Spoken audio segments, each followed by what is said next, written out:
Assalamu alaikum wa rahmatullahi ta'ala wa barakatuhu. Ya kuma abuta da shafukan mu na YouTube channel UK Media Post ya karasa muku labari mai daɗi, labari mai man sha'awa, labari mai bada farin ciki da nishaɗi. So kawo mu ci gaba, ku danna subscribe sannan ku danna ƙararrawa domin ta yadda ku dinga samun sabbin ɗaukar mu da zarar mun daura. A yau ma gwamnan jihar Katsina watakan Dakta Malam Umar Radda ya ƙara nuna jin daɗin shi a mutanen shi yana Katsina, wanda ya aiwatar da bada scholarship wanda mutanensa, jama'arsa da samari da maza da mata suka nuna jin daɗin su gani da nuna nishaɗin su, wanda a ranar yaran da suka ba samu wannan kuɗi na scholarship su nuna jin daɗin su, wanda a zamanin baya suna shan wahala da kuma irin abubuwan da suke fuskanta domin suna da buƙatar su aiwatar da abubuwa a rayuwarsu wanda ba za su iya yi ba sai da kuɗi, domin duba daga ɓangaren makarantarsu kuma ɓangaren rayuwarsu suna da buƙatar amfani da kuɗi. Idan za ka yi duba da irin yadda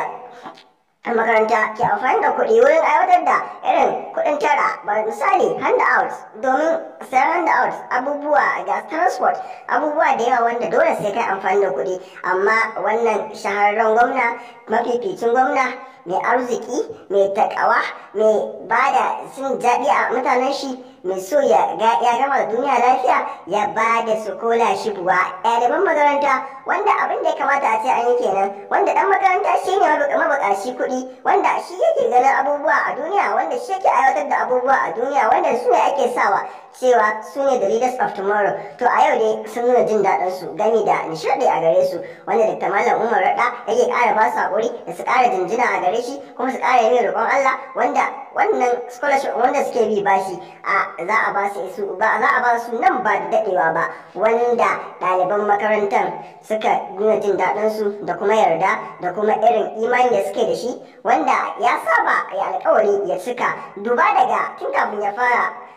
kafin ya samu gwamnan jihar Katsina yadda ya fito ya dinga rantsuwa kuma ya dinga roƙon Allah kada ya bashi mulki na idan ba alheri bane a gare shi, amma ka duba daga hawan shi yadda ya fara aiwatar da abubuwa masu ban mamaki, duba daga hanyar ruwa, duba daga ɗaliban makaranta, duba daga marayu, duba daga unguwanni, abubuwa kala-kala wanda ya yi alkawarin zai aiwatar, wanda yake roƙon Allah ya bashi damar aiwatarwa. So mu da anan ba ce komai ba, mu da muke tallatarwa da mu da muke so Allah ya ƙara mana ci gaba, kuma ya ƙara sa gwamnan mu na jihar Katsina wato Dr. Umar Radda Allah ya ci gaba da shi,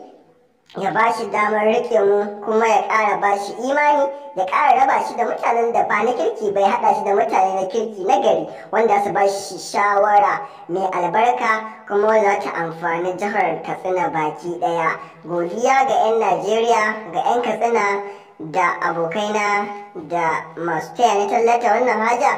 baki ɗaya. Ina mai fata za ku yi ma shugabanninmu addu'a. Na gode. Bisalam.